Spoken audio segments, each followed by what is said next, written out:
John Johns of the planet Mars was accidentally teleported to Earth, where he became one of the greatest champions under the moniker Martian Manhunter. With an amazing array of superpowers and a weakness to fire, he became a charting member of the Justice League of America. Last month, he was our most valuable player. He's in tonight's issue. Will he be an MVP again? We'll find out. This is JLA versus Avengers.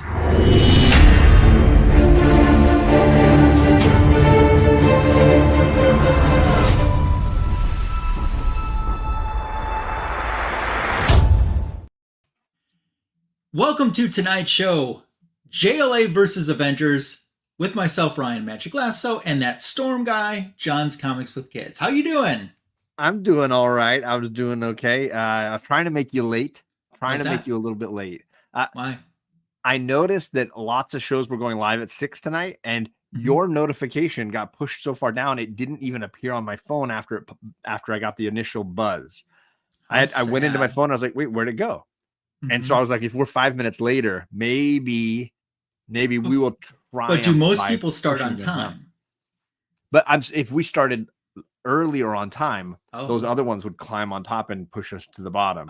If we were the late, we would be the most top worthy one. I don't know. I was just thinking it through. Part of the problem is in my very formative years, I worked, I started a career in radio as a teenager. Yes. And if you were 10 seconds off back then, because I watched technology progress a lot, but if you were even 10 seconds off, that could screw you up so bad. You're fired. And that just got ingrained in me. Yeah. No, I like the respect for the audience that you have as a result of that. You should. I was just trying to cheat Aretha. I was just trying to cheat the algorithm a little bit. Cheat the algorithm. Yeah. We're here. We're going to have fun. Yes. Those that join us, we certainly do appreciate. And those that watch in the rewind, if that's you, we certainly do appreciate you as well. Already we've heard Muabunga from White Tiger, Cool, Calm, Collected. Merry Christmas to you, Ruby G. Hope you're doing well. Merry Christmas to John's Comics with Kids. So glad that you're here tonight for the show.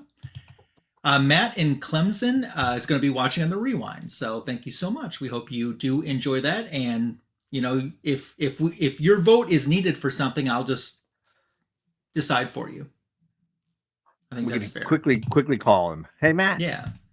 We just give him a little jingle. We just say, Operator, I'm trying to call Clemson. And I need to talk to 317, right? Yeah, need to talk to Matt. Something else I'm going to do tonight that we normally don't do in one of these episodes that I told you about. A few weeks back on one of my regular comic book editions video, I bought this mystery Justice League Hallmark ornament. I bought another one because I'm trying to get Wonder Woman, and I want to unbox it later on. Since this is my last live or my last video outside of the back issue of the week shorts before Christmas, I'm going to unbox this. It's sealed, as you can see. Last time I did that, do you remember what character I got last time? Oof, was it Flash? Nope. Okay, then I don't remember. Aquaman. Yeah. So the goal tonight is Wonder Woman. If not Wonder Woman, I do like the Hall of Justice a lot. So we'll see if we can get one of those tonight. I'll probably be happy with anything that's not Aquaman. I think that's true with most It's people. good to set goals, though. Yeah. But we'll do that later. So, first of all, how are you? It's been a month since we did the last show. What's new? I'm happy to be here talking about Silver Age comics. I know it's been kind of a fun monthly look back in time by diving into these team books. And so I'm excited to chat it up again. Yeah.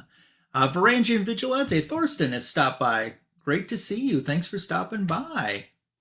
I don't know if he'll be staying up late, I think.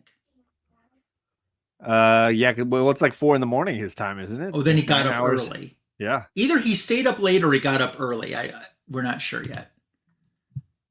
He might not be sure yet. But is he on vacation? I think he is. I think so. Well, he's earned it. I got a couple more days at work before I get there. Awesome. It's 3 a.m. I am on vacation. There it is. So he's staying up late. That's awesome. Well, regardless, it's great to have you here with us, and Merry Christmas to you too. So We're going to talk about the Silver Age Justice League of America, issue number 7, and the Silver Age Avengers, issue number 7 tonight. We're going to break it down by several different categories with our thoughts, and we would love to get your thoughts as well, even if you haven't read the issue, just based on kind of what we're providing to you. And then overall, we're going to try to figure out who had the better issue number 7 tonight, the Justice League or the Avengers. Now, last month, it was so close, and it came down to literally just like a second or two before the stream ended. Justice League ended up winning. And they are the leaders overall. Yeah, 4 of the 6 are Justice League victories. So the scores are 4 Justice League, 2 Avengers. Yes. And once again, it's not Ryan versus John on here, because you'll see both of us liking things about each book. So it's just a matter of we're presenting the information, and you're going to help us make up our mind who had the better one. And I think even last week, you and I were picking the Avengers book, but the chat felt otherwise. Yeah, exactly. Yeah, because I did that huge plot twist. I think you thought I was going to pick Justice League, and I said, no, out of the 2 stories, if I was going to reread one, it would be the Avengers one. And there it is. So we'll see if that's the case tonight. So for sure.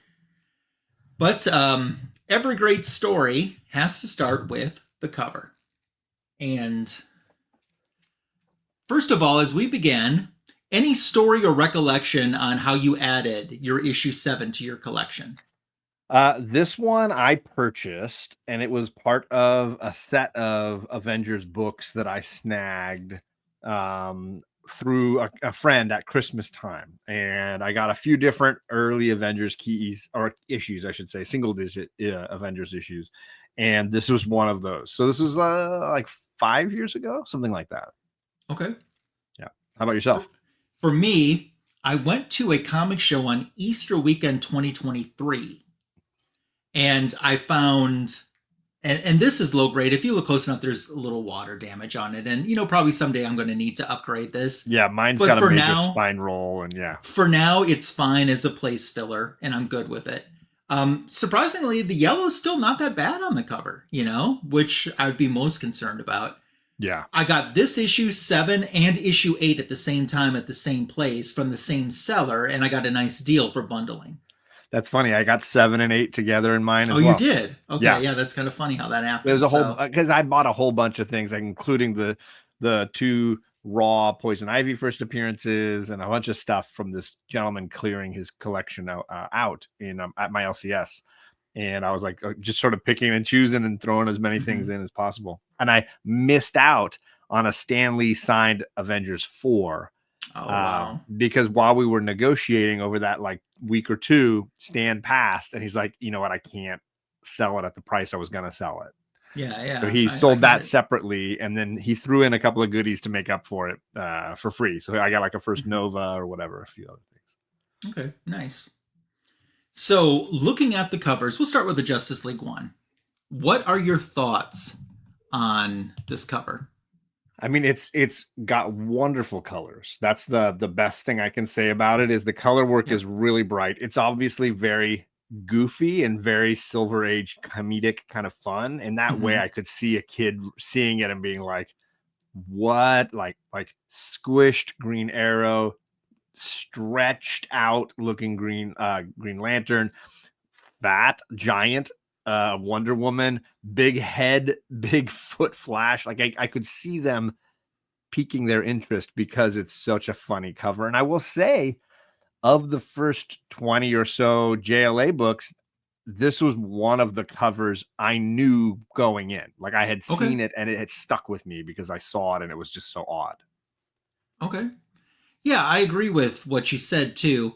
One thing that I like, and I alluded to this on Instagram, is I showed today for Wonder Woman Wednesday a Wonder Woman comic book where she is the plus-sized Wonder Woman again, and she directly mentions this issue, the story that happened in this issue. She directly mentions on that. So if you want to see that Wonder Woman cover with her reprising the plus-size role, you can find that on my Instagram at @TheMagicLasso. So I think it's a great cover too. I like the yellow in it, and I think that that's fun. Yeah. And I think they've consistently had fun use of color on the covers up to now. Yeah. These 7 issues that we've seen, the color work has been real strong all the way. Yeah. We'll say hi to a new addition to the Earth's. No, this is the roll call. Our new roll call includes Justin, No Good Comics. He's Justin, you got to get your hi. You got to get your guests to stop swearing on your show. He's watching the finale to Survivor at the same time as this and prepping for a show he's doing in about an hour and a half. Well, it's still good to have him here. Good to have him in the roll call. Okay, so that's Justice League. What are your thoughts on Avengers? I'm just going to say going in, this is one of my favorite covers for both of our Omnis. I really love it. And there's so many things. Obviously, Jack Kirby draws Thor sensationally well. And this particular pose and the hammer in mid spin and the perspective on it it's top flight for me. I also love the ombre, which is a term I learned recently, where the dark blue fades to light blue. I love that use of that background, which would normally be very simple and understated with just black and blue, gives it a kind of nice depth. I love anytime Jack Kirby has characters look like they're dancing, it cracks me up. So we've got the disco dancing villains at the bottom, all giving their moves. And then look at all the great forward-facing heroes coming at us, even though Thor's looking away. The colors, I love the use of the red, yellow in the title, and then the word box at the top. So this, again, this might be my favorite Avengers cover in the run of 1 through 20 in this omnibus. I love it. Okay, so my thoughts on that. I mean, I like the ombre, the blue fading down, like you said. I like that as well. That's a new term for me as of just about a minute ago. So thank you. And you're right. We got the forward-facing characters. That Thor swinging the hammer is absolutely amazing. But the villains throw it off for me because it looks like he's stepping on them. I was going to say, this foot right here is a flaw. I wish it was behind the Executioner. Yes, because it looks like I have a hard time with the placement. That foot does irk me for sure. Yeah, it does. And the villains I assume he's like floating up into the air like he does when he's twirling the hammer. But it doesn't come across like that. It doesn't. It does not. Yeah. What I think would have been a little bit stronger, and it's just a minor edit, is just to take the villains out and maybe say, why has Thor turned against his friends? Sure. And I think that might be a little bit stronger. Not that I dislike the cover. It's still a cool cover and it's fun. I just think a couple little edits could have made it a stronger cover. Or having them, instead of the dancing pose that he often does, like smirking, arms crossed, like, look what we've accomplished. Ha ha ha. Mm-hmm. Yeah. I mean, Baron Zemo's kind of, yeah. Disco Enchantress. Yeah. Casting her spell. Yeah, exactly. So who has the better cover? Chat, what do you think? Start dropping your votes right now. Is it JLA or is it Avengers? And one thing that I'll mention too, Justice League many, many times would reprint their earlier stories in later issues. So when they reprinted this one in issue 76, this is what they made the cover. Okay, so they still have kind of like the design of the magic mirror, but they've also got the other storyline underneath that Batman's holding up there. Well, yeah, exactly. So it's a double story issue kind of thing. Yeah, it is. It's a double story. So and obviously they need to include more Batman because he's kind of for me almost a running joke in this one. Yes. The roll call now includes Warlord. How you doing? And Merry Christmas to you. So, Warlord, right now, we are trying to decide with your help, who has the better cover for issue number 7? And John, if you were going to vote, who are you going to pick for it? I mean, I kind of pimped my answer already. It is definitely the Avengers cover. The energy of it, the characters and the colors, and it's working for me. It's all working for me. It's one of my faves of both of our Omnis combined. I think it's one of my faves. I think mine's the Justice League. Oh, and not that I don't like the decision. Avengers one. It's just for the reasons that I just mentioned, like the placement of the foot and the villains throw me off a little bit. This cover, this Justice League cover, I like the yellow makes it pop so much, but it's so odd in an intriguing way. It sticks with you. It does. It's memorable. Yeah. Yeah. So guys in the chat, we need a vote from you. Who is the better cover? We got a JLA vote. JLA right there. Okay. And Christina is here. Merry Christmas to you. Thanks for dropping by. And Christina, right now we're looking for help from the live chat on who has the better cover to issue 7. Is it Justice League or Avengers? And it's not John versus Ryan, just so you know. It's book versus book. Yes, it's book versus book. So if you have a favorite, Christina, you tell us JLA or Avengers. But yeah, I think we're definitely in an issue set here with really strong covers for sure. Yeah, exactly. Really yeah, and we're about 3 years apart in publishing of these books because the Justice League came first. Justice League was first for sure. Yeah, and I think the Justice League was 61, and I think Avengers was 64. That sounds right. Okay, so she likes Avengers. Issue 4 of Avengers was that Christmas. I have a Christmas date stamp on that, which was, I think, Christmas of 64. Yeah. Yeah. That sounds right. So this one would have probably been 65. Yeah, so we're kind of tied up again. Yep. Oh, you're not choosing between the two of us. I don't even like him. Yeah. We were just forced into this. He texted the wrong Ryan, and next thing you know, he had me on his show. This is so accurate that the chat doesn't know. They just don't know. Exactly. And I just replied. And kept on with it. Yep. Ryan will just go with it. That's what I've learned. You should have seen Ryan. What I almost wrote. I love it. I can't say it on YouTube what I almost wrote. You were saying some bold things in our chat last night that was having me dying. So, I'm just saying that I knew that you knew you weren't talking to me. I knew that. And that's a great power to have. And I really showed restraint. That's all I'm saying. All right. That's good. I appreciate that. So we're going to get ready to move off of covers that we're kind of looking for one more vote. It doesn't matter because remember, they don't need to win one or the other. It's the overall where we're really going to need the votes. Yeah. Yeah. But so far, each of us has chosen a different book so far. Yeah. So now we move on to the guts of the book, essentially. We're going to start talking about the story and what's going on in the story. You give me a second to pull up mine. And we'll let you go first as you're going to talk about the Justice League story in just a moment. Yes, sir. So I'm giving you guys the breakdown of the Justice League issue tonight. And then Ryan will break down the Avengers book. And at the end of the story segment, we'll ask you to give us your thoughts as we tell you which book we felt like have the stronger story or the stronger script. Yeah. You can go ahead whenever you're ready. Yeah. So this obviously is a fun house storyline, and it kicks off with, as it always does, that splash page at the beginning, letting us know what we're in for. We show our heroes bound up, and it gives us this idea that, oh no, the trip to Happy Harbor to enjoy the fun house did not go well. Wait till you see what happens next.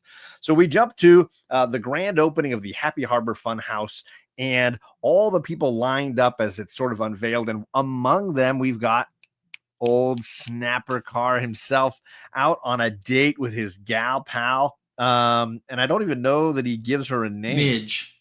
Oh, is it Midge? Okay, and yeah, it's her first appearance. Ooh, first appearance of Midge. Yeah. So they finally get in after the local town council gets to go in first, apparently.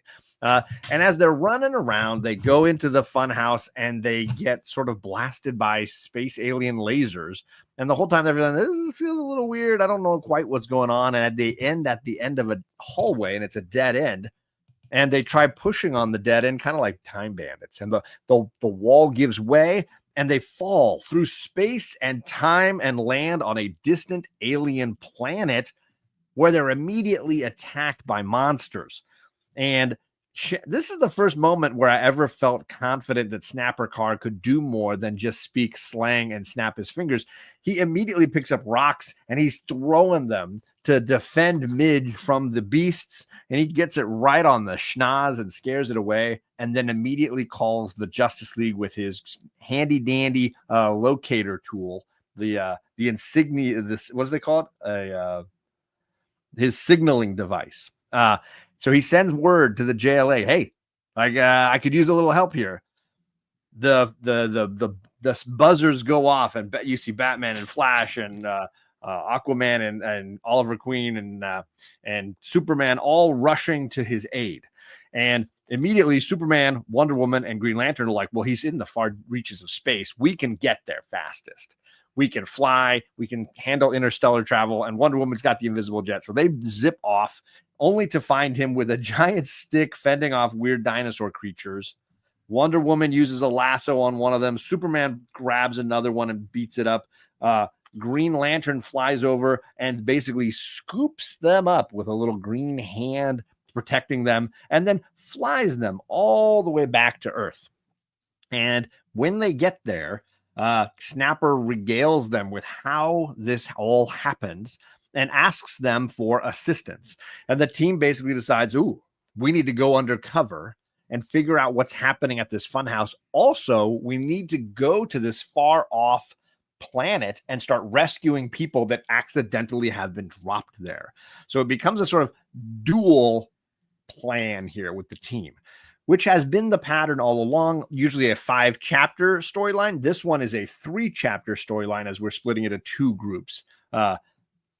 The Avengers that can fly in far off space, like Superman, are going off to deal with that. Batman just stands in the background and doesn't really say or do anything. And the rest of the team is like, okay, some of us have to get into our civvies and go as our alternate identities and invade the funhouse, which takes us to chapter 2. And they also make a big deal of how we don't know each other's secret identities, so we could be standing next to each other and not even know it. They've yet to trust each other enough to share identities or to try to find each other's identities. But we know Batman's probably peeking when nobody's looking. Yeah. So first up, we have Flash going into the funhouse. He gets blasted and he feels like, oh, I feel sluggish. I can't run like I normally can. He gets to the end and he finds the wall that he knows is a trap. So what he tries to do is pretend that he's opening it, but then spin so quickly that he is not visible. And when he does that, he sees himself come back through the other side and realizing, oh, there's some sort of duplicate clone of me who is now coming out. And he tries to follow the clone, but when he goes back through the little laser room, he gets hit again by that laser power and it slows him down to where he can't run again. He is sluggish. And when that happens, the duplicate thinks, oh, well, he doesn't realize I have all of his thoughts. I knew he was trying to trap me. I knew how he was trying to trap me. Now I'm going to use this freeze tool I've got, and I'm going to freeze him and capture him. Then we jump over to Hal Jordan doing the same thing. And Hal, his double, figures out that he's being followed, and he uses a trick to trap Hal in a yellow case, a yellow cube, and Hal's ring, of course, won't help him. And once he's in there, he seals him up. And now we've got 2 duplicates, 2 villainous versions of our JLA out roaming the city. This plan does not work, obviously, on Wonder Woman, who is having a good time, basically winning all the carnival games, knocking things down with her incredible arm. But when they hear the signal go off, the JLA signaling device goes off again, she and Oliver get into their costumes and rush to the funhouse, thinking that their teammates are calling for help, not realizing it's these evil duplicates. They are met with bright flashing lights and a strange monkey alien who is somehow able to quickly get the lasso of truth away from Diana and lasso them up. Now, 4 JLA members, all bound in pink rings, as the aliens can monologue. The aliens take the time to basically say, hey, let's tell you our story. We come from a distant planet, and if this story sounds similar to the other aliens we had not too long ago, it is. We battled long and hard and realized we couldn't keep going without having better technology. So we sent ourselves far into the distant future as a way to gather information about all of these other planets that we could pass through. And we made a mistake in our calculations, and our ship gathering knowledge is going to crash down here on Earth. And we need some way to get it. So we thought making a fun house here on Earth would be the best way to do it. And so they've basically been creating this fun house and duplicating people on Earth as a way to slowly take over the planet and be ready to retrieve the information from their spaceship when it lands. Whew. Very simple plot that they've got to overtake Earth. Meanwhile, the duplicate Flash and Green Lantern, villainous people that they are, have gone back to the Avengers base or the JLA base to try to convince the other members of the JLA to fall for their evil plan.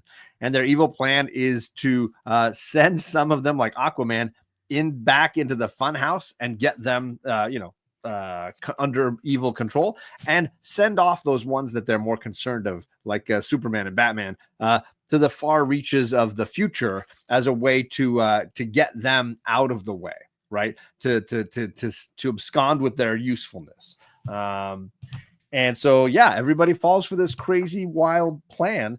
The year that Batman, John Jones, and Superman are going to is 11,960. So they're traveling that far into the future. And that's the end of chapter 2. Do we want to say hi to Jackson and Joe? I was going to do that when you wrap up. So, all right. So chapter 3, the final chapter in this JLA issue number 7, begins with our teammates all bound up, all frustrated, all feeling like they've tried to break free. They're going to hurt themselves. They can barely move. But maybe teamwork is the key. And Oliver is just able to get one of his boomerang arrows and get the tip off of it and fling it with hopes of utilizing it to break themselves free. Seeing what he's doing, Flash creates movements of air with his hand that float it right towards the target, which is the lasso of truth, and then pull it back enough that Diana can grab it. Then she uses the lasso of truth to free Hal, who then in turn, of course, frees all of the rest of them. Now the 4 team members are free in the funhouse, and they rush to help, but of course they come in contact with another devious ploy of these aliens. It's the funhouse mirror. And of course it stretches, it squishes, it enlarges, it messes with their physiological natures, and of course damages their abilities to be the heroes we've seen up to now. In comes our Aquaman as he sees his teammates and realizes, whoa, you guys have had a rough time of it. But while this is happening, the alien ship that they've been waiting for lands on Earth, and they greet it with Hal Jordan, the duplicate, and Flash, the duplicate, and they collect it and bring it back. But our JLA, as silly as they look, are there to stop them, and they get into a little fight, basically. And they've got to come up with creative ways to use their powers that are somewhat weakened by the new forms that they're all in. Aquaman spins Flash so that he can create a hurricane. He basically manipulates Diana so that she can throw her lasso effectively, and they capture. And he also teaches Oliver Queen to shoot his arrows with his feet. Very entertaining. And they capture and stop these horrible villains. And he teaches. I forgot. Hal Jordan has forgotten his memory because his neck is so tall. Apparently, it's impacting his memory. So they capture these aliens just in time to send them off in a Green Lantern ship into the far reaches of space, never to be seen again. And then there's Batman and Superman coming back with nothing much to say except, hey, let's go to the funhouse again. So at the end, everybody gets in their civvies and they all enjoy a night at the funhouse, not knowing that they could be standing next to their fellow JLA teammate. Dun, dun, dun. Yep.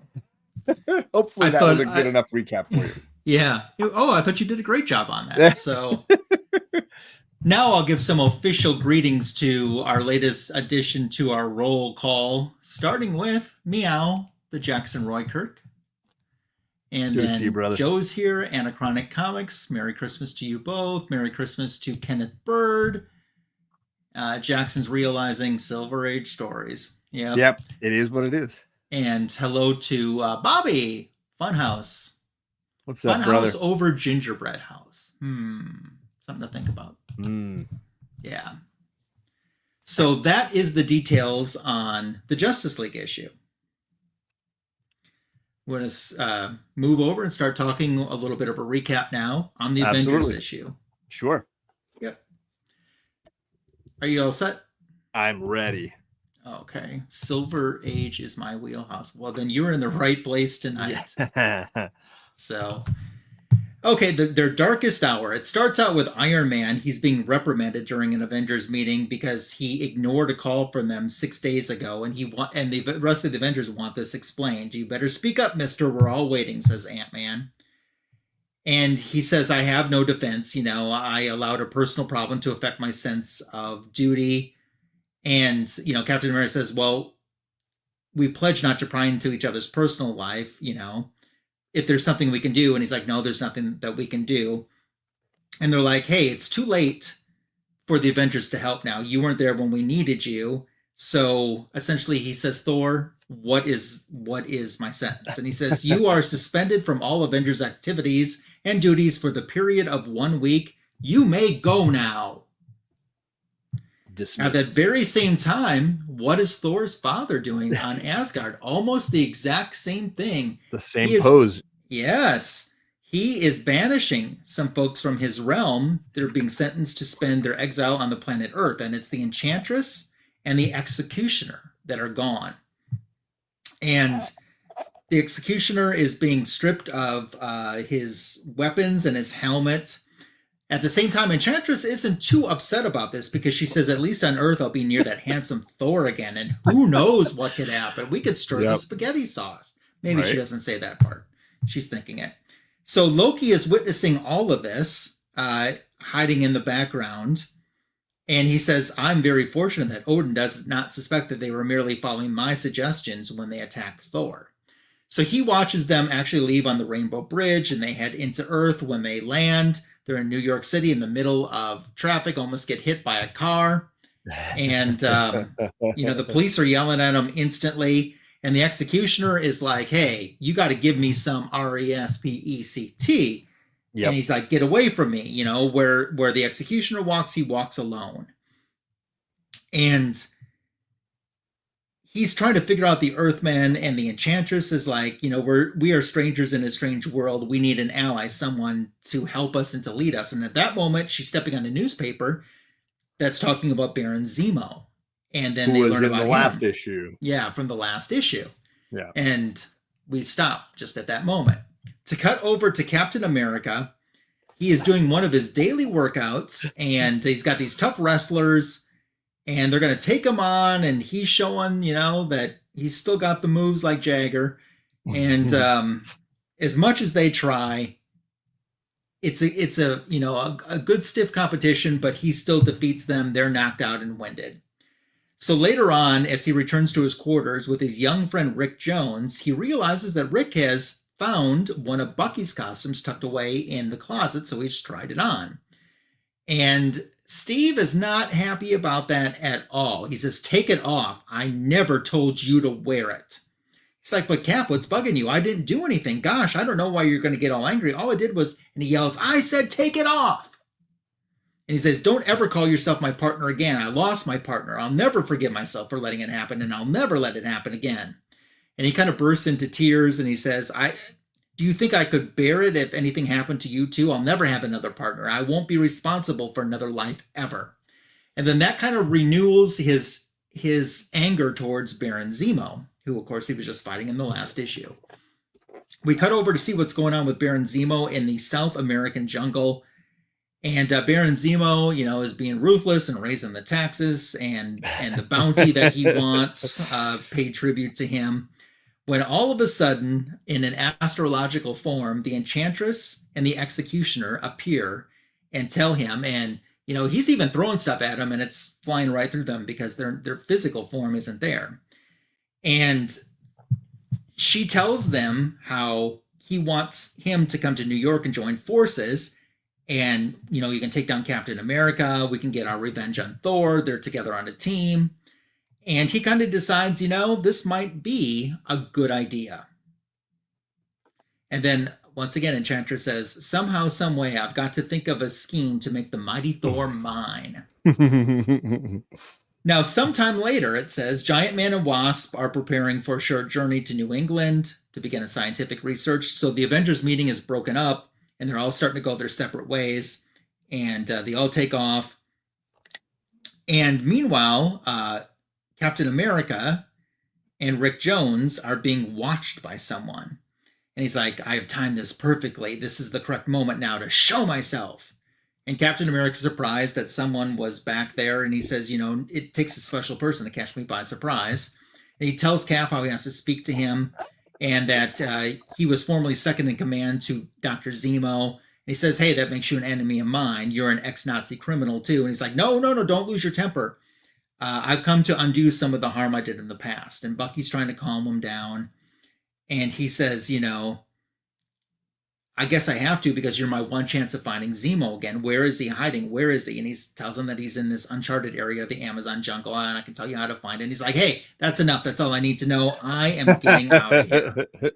So he takes off, and this man says it's worked. The trap has worked. And we realize it was the executioner in disguise. Dun, dun, dun. No way. Yes. And we cut now over to Thor, who's flying up in the city, and he hears this voice that's calling to him, and he realizes it's the Enchantress. And as soon as he gets to her, she says, your will is my will. I am your master. You will obey the Enchantress. So she's cast the spell on him, but she realizes that he's so powerful, this spell isn't going to last long, so she has him drink this drink that's going to put him to sleep, and it's going to make him more of her slave because it's going to be a lot stronger. While he's sleeping, essentially what it's doing to Thor's mind is taking his memories of the Avengers but twisting them so that all the Avengers are evil and they are the problem and they are the enemy to Thor. And these images keep repeating over and over until it's branded into his subconscious, and he feels that he must save humanity by battling the attacking Avengers. So as he wakes up, Enchantress tells him there's work for you to do, and she asks if you know who your enemies are, and he says, of course, they pose as my friends. Now I truly know them for what they are. We cut over to one of those friends, Captain America, who has just ditched a plane because he's over the jungle and he's looking for Zemo. Zemo has been waiting for him, and when he arrives, he signals a concealed, in his undercover complex, this gas-filled missile head, and it's heading towards him, and Cap realizes, this gas is exploded. I have to pull my chute down around me fast, and the nylon will cover me from the fumes, but I got to break out before I land, and it's going to require split-second timing, which of course he does have. And it's a little bit of a bumpy ride, but he does make it to the ground. As soon as he does, guns are firing on him, and he's using the shield very effectively to take out the folks that are shooting at him, which are some of Baron Zemo's subjects, and Baron saying, hey, get the shield away from him because that's, he realizes that's his key. So he does a little bit of Olympics there and some pole vaulting and is jumping over them and hitting them when all of a sudden he falls into a pit. And he says, this is big enough and deep enough to hold a dinosaur. What have I gotten myself into? We cut back now to Thor, who is called his first Avengers back. He saw Giant Man and Wasp leaving in the helicopter, so he called them back and said, you got to come back. And he is ready to take them down. And as he sees them, he flies up, and they realize he's got a weird look in his face. What's going on? And they're like, we've got to, Wasp, you got to shrink, and he's got to grow as fast as possible. That's the only way to save themselves. Thor destroys the helicopter they're carrying. Giant Man is so big because he went to 40 feet. And he's so weak in that size that he can't do anything but sit and rest and recover for a minute while Thor's kind of coming after him. In the meantime, we cut over to Tony Stark, who's watching the TV, and the TV is already reporting that, for whatever unknown reason, Thor is attacking some of the Avengers. So as Tony continues to smoke his ciggy, he decides, I know that I'm in banishment, but hey, this is time for Iron Man to enter the scene. So now we go back with Wasp and Giant Man trying to figure out why Thor is attacking, and Wasp tries to stop him the best of her ability. By that time, Iron Man shows up, and he's using his repulsor his magnetic repulsor to contain Thor a little bit and spin him around. We have the Executioner and Enchantress watching this, and she's also watching at the same time what's going on with Captain America. And she's like, well, the best end to him is to do a cave-in, because that's going to kill him. Unbeknownst to her, doing that cave-in is actually provided him a way out, because the rocks have, he used his shield to deflect, and the rocks kind of give him a barrier to climb up and get out of this big cave. He gets up, and of course the baddies are waiting to attack again, and Cap is right on the ball with everything, and he's able to defeat Baron Zemo and his men, and he gets his shield magnetized with his hidden glove magnets, and he hears the sound of an aircraft, and he's like, Zemo's trying to escape. I'm going after him.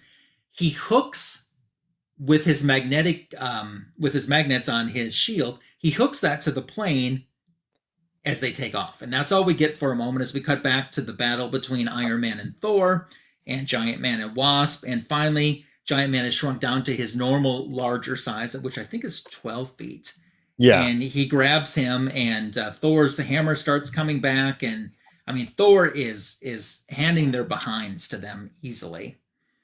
And then all of a sudden, Iron Man's like, he realizes that Thor is under some type of spell. And he's like, at the right time, I'm going to catch the sun's reflection at the perfect angle now. And that blinding light kind of snaps Thor out of it. Instantly, Enchantress knows that she's lost control of him. But Baron Zemo has arrived on the scene. And as he's landing, here we have Cap, who's hung on the entire time, unbeknownst to Baron Zemo, on top of the ship and flown all the way from that Amazon jungle back to New York City. And now that Baron Zemo's trying to fire on them, but Cap, surprises him by crashing through with his shield, breaking through, and starts literally choking Baron Zemo and going after him. And all of a sudden, Executioner comes in and prevents him from interfering with this touch that he has. And he says, pull Captain America out of the ship. We're going to need all our speed because we need to take off with Baron Zemo. And they're like, hey, we just saved Zemo from Captain America in time. No one can stop us now. Here we go. So Thor's going to go after them. And he starts whirling his hammer so much that he's creating a space warp big enough to absorb Zemo's entire ship with the people inside of it. And the rest of the Avengers are wondering, where's the ship going? And he says, well, no one can really say. It could lead to anywhere, a different city or different universe. They're checking in on Cap. How's he doing? He's coming to. Don't worry, he'll be good in a few minutes. Hey, they said that's fortunate for us. We need all our strength. Thor says that the Enchantress is among us, then the Executioner must be also, and their power is greater than any mortal can suspect. Together with Zemo, they may be as strong as we are. But Cap declares no matter how strong they are, we'll find them, and when we do, nothing will save them. Nothing. And that's how the story ends. Dun, dun, dun. Yes. You guys in the chat can start throwing out which story overall you thought was better. And I'll say hi to some folks that have joined us, starting with Matt. Merry Christmas, Matt. Thanks for stopping by, Mr. Gretzky 9966. John needs an omnibus stand. I'm just getting an exercise in, lifting my omnis around. You know what they said I needed for Christmas? One nightstand. Hey. Oops. I did like what Bobby said, that Thor was on an acid trip on that. So, yeah. Okay, so we got to vote for the Avengers. John, what are some of your thoughts on this story too, or even the Justice League story? I want to at first say that, and maybe we save it to the end as a greater discussion, but there are some interesting similarities between these two issues as far there have been in many months. But go ahead. Right. Well, things like not knowing one another's identities and not knowing whether they can trust each other with those secret identities. That's a big plot. Villains who they don't really capture or defeat, but send off into some far distant place, hoping they'll never come back again. Like very similar kind of journeys that they go on at the end, as far as the Green Lantern ring launching them off, or Thor's hammer spinning them into another zone. There's very similar kind of things going on there. And then, of course, heroes fighting themselves as a theme in both books is a pretty common element as well. And some some hypnosis kind of things as well, some lures going on. Yeah. So for me with the Avengers story, I mean, it's like Enchantress took all the Wasp lines, you know, She does. because she took everything that Wasp would have to contribute to that story. She took it, you know. I mean, that didn't age very well. No, but Um, I mean, I was glad that Wasp got a break, so she didn't have to say those lines for a little while. yeah, that's true. She didn't say much in the story, No, actually. She said a she was little very bit, but she was very Batman-esque. yeah. I mean, I'll tell you, the time from getting over to that jungle and getting back to New York City, I was amazed. I mean, and Yeah, Cap holding on the entire time on the outside of a ship. You know, I mean, that's something. yeah. He was hanging on that whole time. There's a lot of like quick, speedy travel going on in this issue for sure. Yeah. With the JLA story, I mean, come on, the aliens, why can't you just say, here's my problem, can't you help me? Instead of creating a problem where a problem doesn't need to be. And some of Snapper Carr's dialogue really bad. Oh, He's not in much of it. He's only in the beginning, but it's worse than normal, I thought, this month. I can do a reading later if you would like. Okay. So yeah, I mean, he is a super soldier. You're right. He is. Oh, the Mary Tyler Moore pants. She's gonna make it after all. The JLA story, I certainly liked the ways in which the team are getting captured and then getting out again, and some of the play with the concept of a fun house I kind of enjoyed. Strangely enough, the sequence I enjoyed the most was Snapper getting transported to the other planet and then fending off the bad guys. That was really fun, Buck Rogers-y kind of stuff, Flash Gordon kind of stuff that I kind of got into. It finally added something else for him to do. Yeah, I was happy about it. I was like, yeah, Snapper, go get him, buddy. Like he was functional in the story in a new way, which I appreciated that a bunch. In the Avengers book, I preferred and enjoyed that the heroes and were fighting each other. As much as we had Flash and Green Lantern duplicates tricking the JLA, it wasn't a lot of like fighting one another. In fact, it was a lot of talking to each other and lying to each other, but not a lot of combat. Versus this was a more action-packed Avengers book where you got to see Thor versus Giant Man. You got to see Thor versus Iron Man. And I think that's kind of just fun. Like seeing those moments is enjoyable. And then of course, all the good Cap battling henchmen in the jungle, all that kind of crazy flipping and gymnastics you mentioned. Yeah. So that kind of stuff I really enjoyed. Okay. So for me, I thought with the JLA book overall, and this is not the first time they've done that. This is their reoccurring recipe, so to speak. They pick a good moment for the cover, for sure, but it's not that big a part of the story. I think it would have been interesting if they would have stripped some of the other stuff out, got the JLA to that part with the funhouse in those, and then expanded on that a little bit more, flushed that out a little bit more. Spent more time with them struggling. Yeah, spent a little bit more time with that. I think that kind of would have been interesting. Sure. So once again, out of the two stories, I go back to if I'm only going to reread one of these ever again, which one am I going to reread, or which one am I going to enjoy rereading? It's a good question, I think, to utilize in these cases, because I think that's an interesting comparative that can be useful for these. Look at this. Look at this. Look at this meanness before Christmas. I was just about to vote for the Avengers, but now I don't know. And I was going to vote for the Avengers too, just because of the brisk pace and the action. I enjoyed more of it and would more likely read it again for sure. Yeah, it's Avengers for the story, I think. Mm-hmm. So that's fair. So kind of split on the cover, Avengers for the story. We turn to the artwork now. Thoughts on the overall artwork, and then you can pick a favorite panel. What you want to do? Which book do you want to do first? It doesn't matter to me. What do you have? Let's do the Avengers then. Sure. I do think we're hitting a period where Kirby is hitting more of his stride. We talked a lot about how the first few issues were really uneven, and I don't think that Kirby was. Maybe his workload might have been a really extreme at the beginning of that run. he wasn't utilizing the motion and the pages, and he was doing a lot of very simple pieces that were kind of just repetitive. This is a lot more fun, and the pages are dynamic. The backgrounds are still simple. He's still he tends to draw the characters with more detail than the backgrounds. Yeah. But the cityscapes and the jungles and the falling battles among the skyscrapers, all of that had a real great energy to it. And I was very happy with what I was getting from him. The close-ups of, Giant Man grappling with the hammer and Thor. Like, I got really into some of that stuff. So I was very pleased. This was an overall superior Jack Kirby to most of the stuff we've gotten. Okay. For me. Did you have a favorite panel? I went back and forth. There are several that are really eye-catching and really great, but I'm gonna go with the Wasp's contribution, where she's basically zipping around Thor, and he looks like he's falling apart because he's trying to battle a mosquito.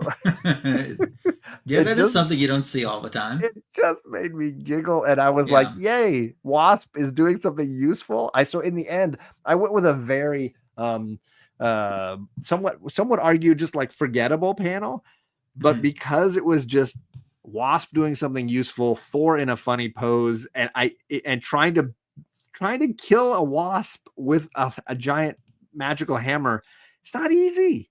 So you get this funny, like, how do you fight this dang thing with a hammer? Yeah. So I giggled at it, and it got me laughing. So there you go. Okay, cool. So for the Avengers issue, I agree with what you said. Artwork's gotten better. There's still a few panels where there's no background at all. Yes. And he's not, where, Justice League kind of consistently had been giving us backgrounds. For favorite panel, I went, and yes, you guys do know your audience. I saw her mentioned. And then I saw this Christmas miracle right here. That was a Christmas miracle. Anyway, for favorite panel, the one that I picked, you picked a good panel too. That wasn't in my wheelhouse to pick. I picked this one because you know what? It just reminded me so much of a cartoon, like a Marvel cartoon, a Filmation Marvel cartoon from that era. I liked this one. Oh yeah. I thought when I turned the page and saw that for the first time, I'm like, that's striking, and I really like that. Yeah.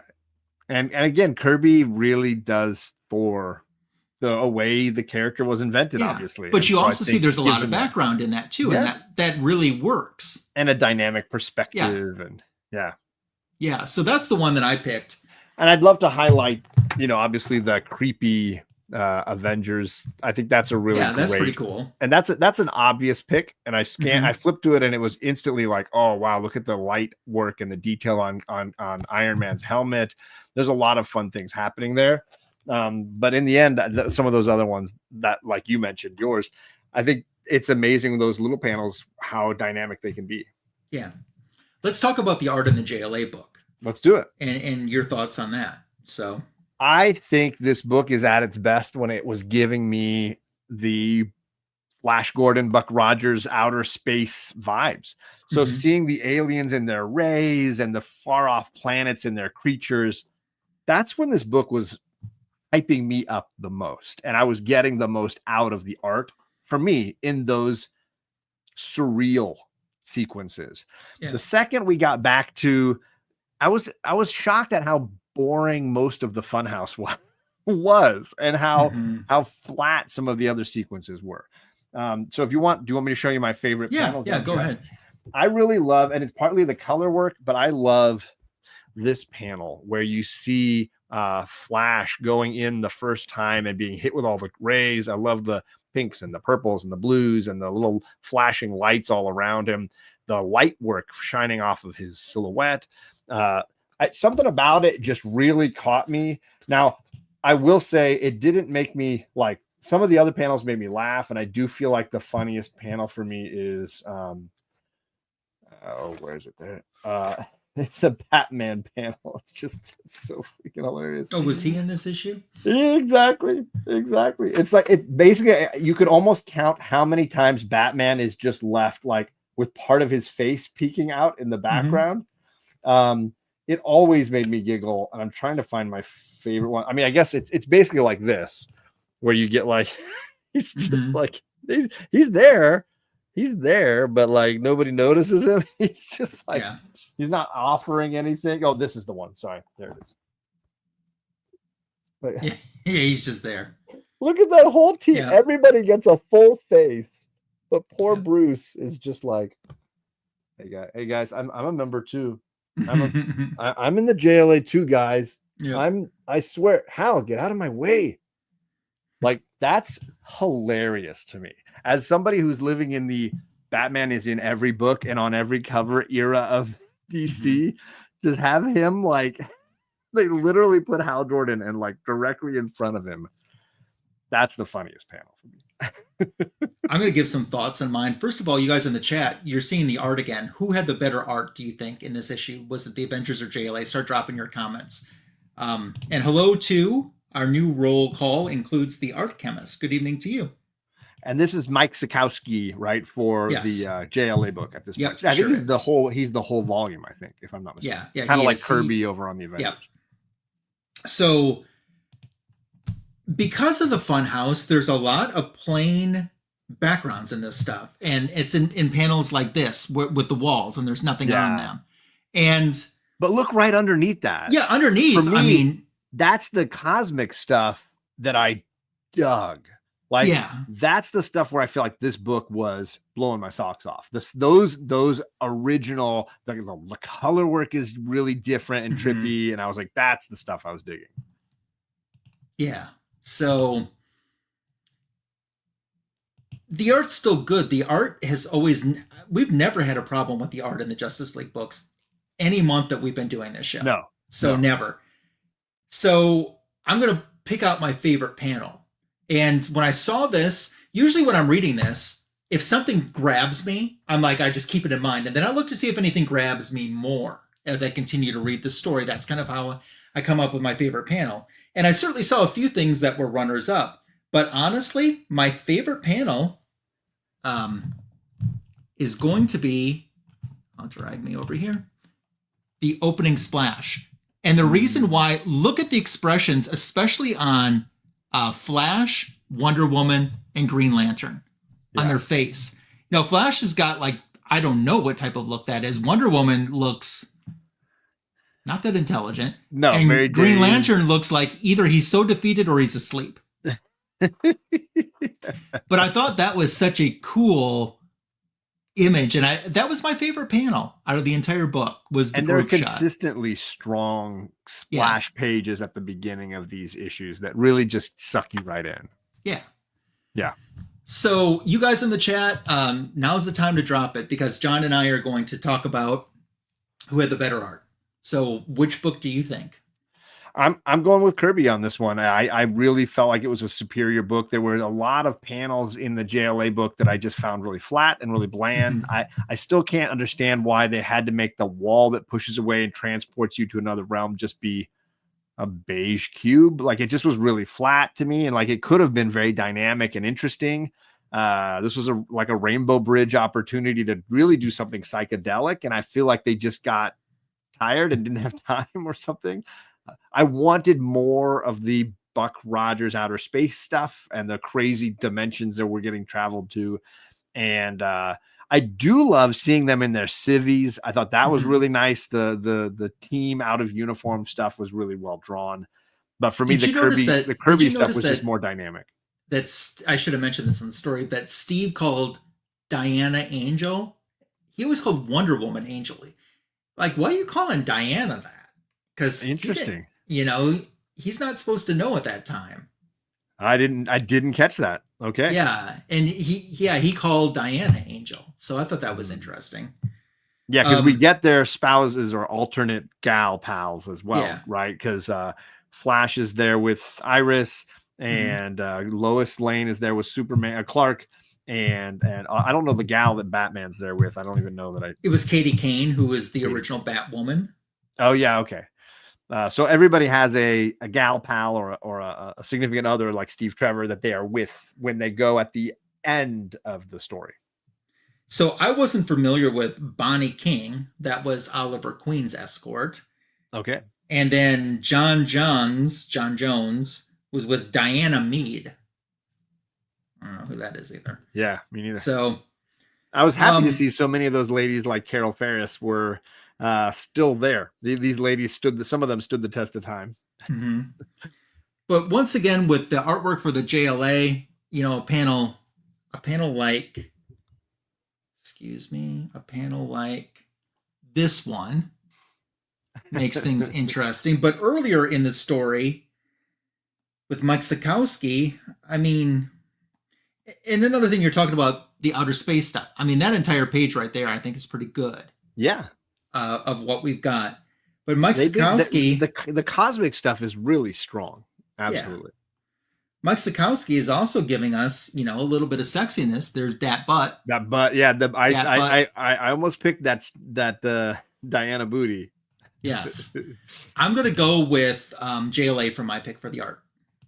Okay. So. Split decision. Yeah.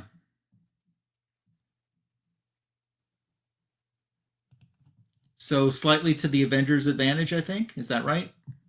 It's slightly, barely, as far as the panel of you and I is concerned, for sure. Okay. I got a big laugh there from Oliver. Our next topic that we move into before we crown the winner, our last topic before we pick our overall winner, this is the one that sometimes drives John crazy, and this is the one that I like the most in the show that we do. It drives me crazy? Yes, because you say, should there even be an MVP? You and I have had this conversation. I think it's an interesting conversation to have because obviously the goal is to have a strong team book and not an individual person book. Mm-hmm. But at the same time, the good writers for these books are able to give character moments where they shine. So the MVP in my mind is always like, who shines brightest in the book, right? Yeah, exactly. So how about for Justice League?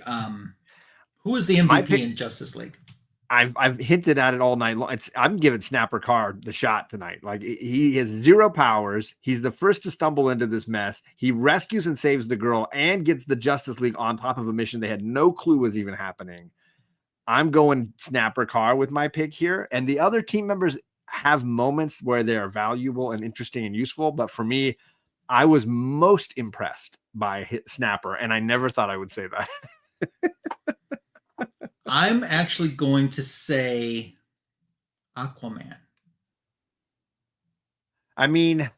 That's an interesting point. Go ahead. Yeah, give your I can picture Aquaman didn't, his excuse was, I don't have a secret identity, and so he was kind of left out of this, but by being left out on it, he was able, when the heroes transformed into their disfigured dimensions, he was able to find ways to still make them relevant to stop what they had to stop, including, Green Lantern loss of memory. He knew Green Lantern's oath.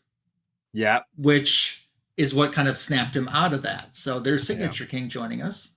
Merry Christmas to you. He's in the roll call. So that's why I kind of liked Aquaman for that one. I just felt that Snapper wasn't in the story enough. I didn't consider Aquaman, but you could argue that Aquaman's hardly in the first half, and he's only in the third chapter, really significantly. Yeah. But he does obviously return all of the JLA team members to their natural ability, or at least gets them to a state where they can utilize their abilities. Yeah.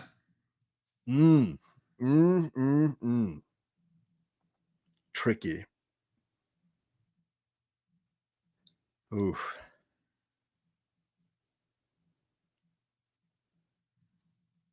Yeah, I'll bend to your will on this one. Let's give Aquaman for the DC book. Okay. DC or the JLA victor. Okay. Now for the Avengers, if you don't mind, I'll go first. I want you to go first. Okay. Yeah. I thought the MVP for the Avengers was a no-brainer. It was Iron Man. And I'm going with Iron Man because even though he was dismissed and not supposed to be on the case, he knew that they needed him, and that's what a true hero does. You go where you're needed, and even if it involves breaking the rules a little bit, if he wouldn't have been there, Thor can wipe the floor with these people. He just can. And some of them can hold up a little bit of a fight like Cap, but Thor's still going to wipe the floor with you eventually. It's just a matter of time. Hey, Rod, Merry Christmas to you. Thanks for joining the roll call. So Iron Man is my MVP. Who is yours?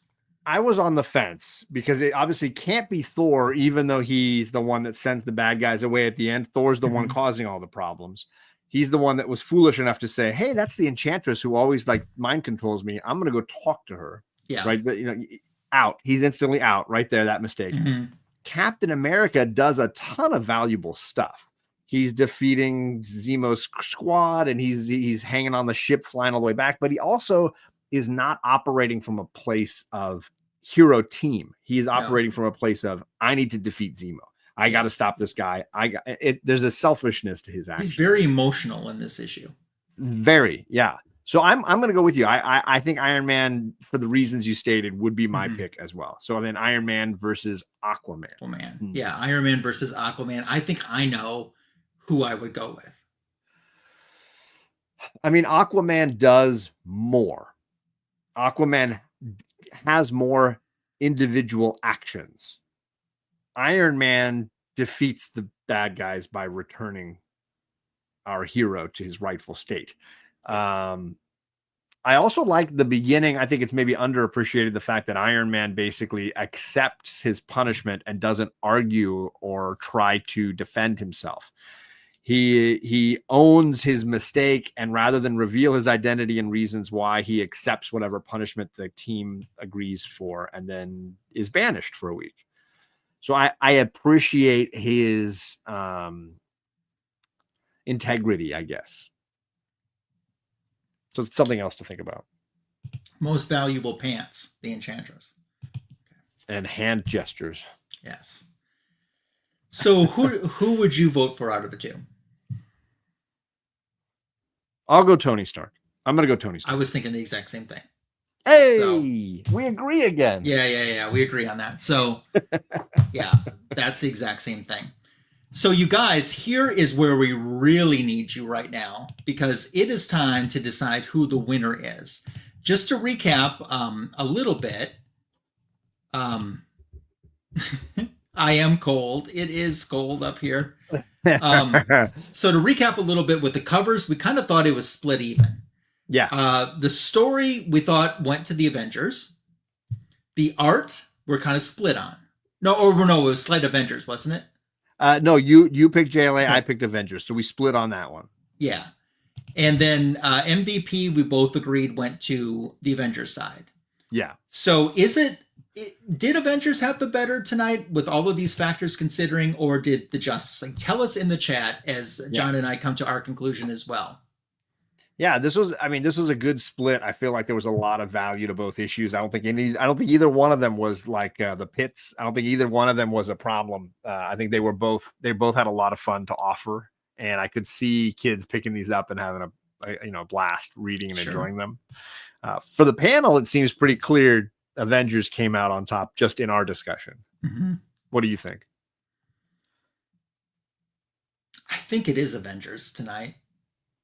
I mean, strictly looking at points, yeah, right. But then obviously we might be swayed if we put more value on story over art in a given issue. So I don't want to push you towards one thing. For me, I almost voted Avengers down the line tonight. So like for me, the Avengers book was my preference. I really thought about it overall and looked at both as separate pieces overall.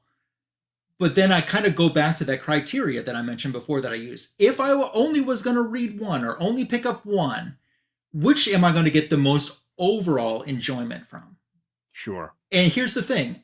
There's other Justice League books that I could pick up for art to get that enjoyment from.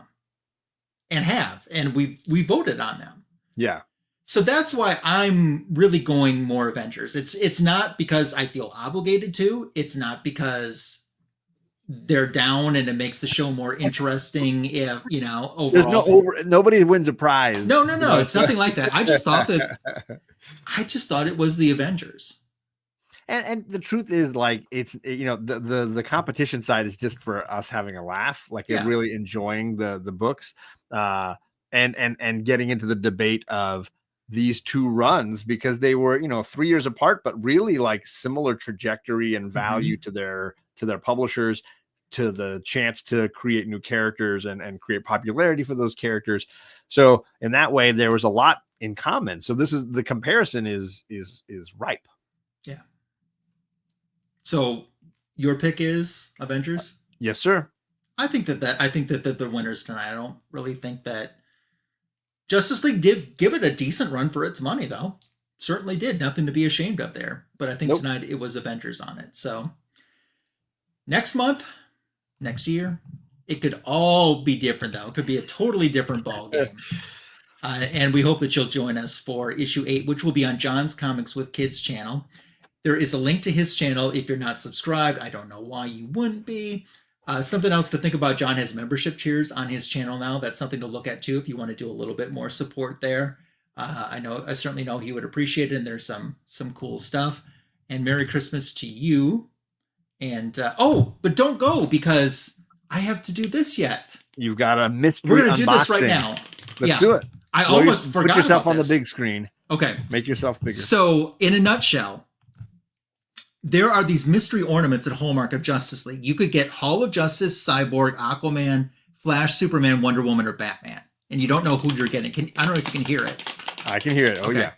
So I got 2 Aquamans the first 2 times that I tried to buy these. And the other day I said, well, I have a Hallmark coupon, so let's get one.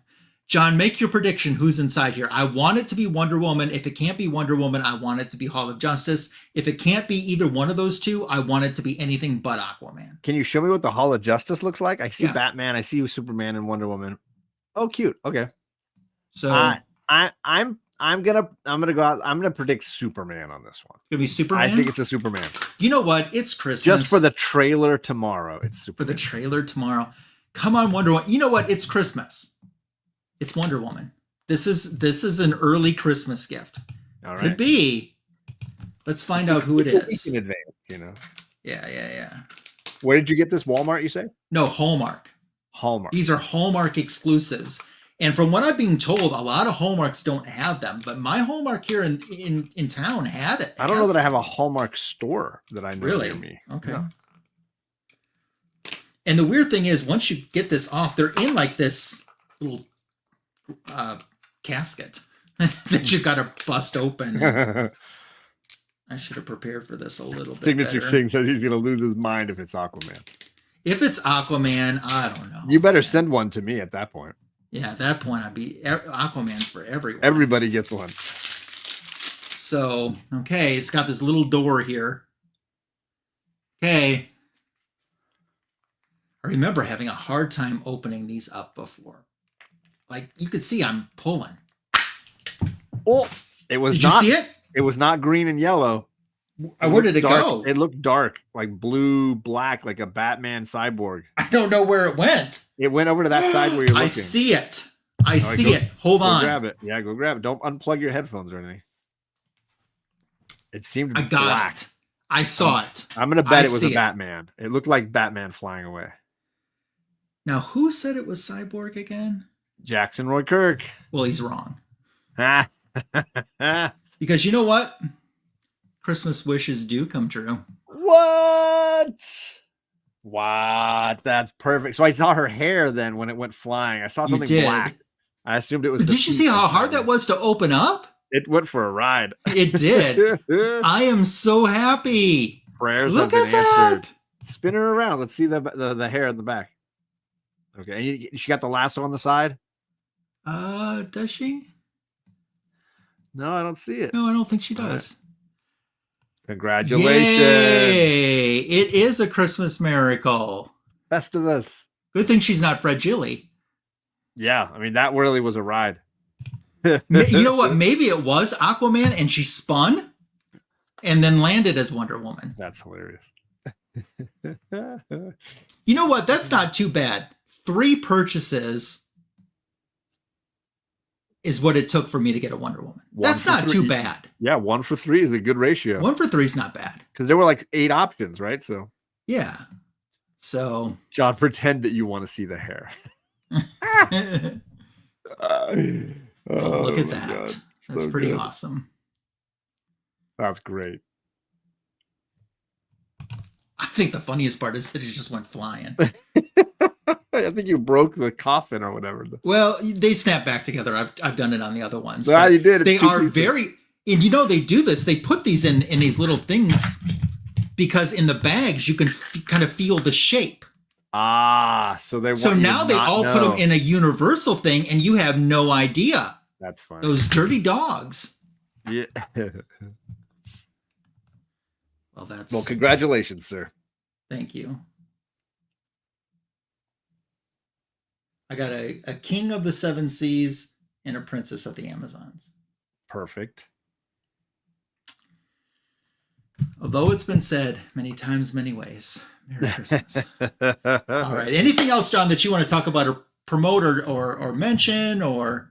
No, I mean, I don't think I have anything huge coming up here. I've been dropping some videos on my channel though, so definitely stuff over there to go and check out. Tomorrow, that Storm guy is dropping the 10 best Storm covers I got and added to my collection in 2024.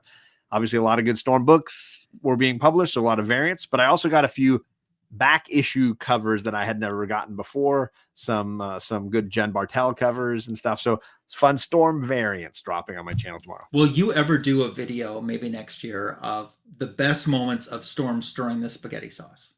Yeah, I mean, we just had an all-time great one in the new issue, 3rd issue of Storm.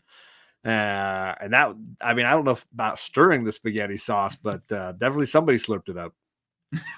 Oh my gosh. I guess time will tell on the John's Comics with Kids channel. Like I said, you guys, thank you so much for being here, for all the support for both of our channels, for the friendship, for the love. Certainly wish you the happiest of holidays, a very Merry Christmas, and a prosperous, healthy, happy, and blessed New Year. So, cool. Definitely. All right, that wraps up tonight's JLA versus Avengers, with Avengers coming out victorious, but me coming out more victorious than the Avengers. Thanks big for winner. watching. We'll catch you next month on John's Comics with Kids YouTube channel. Take care. Good night.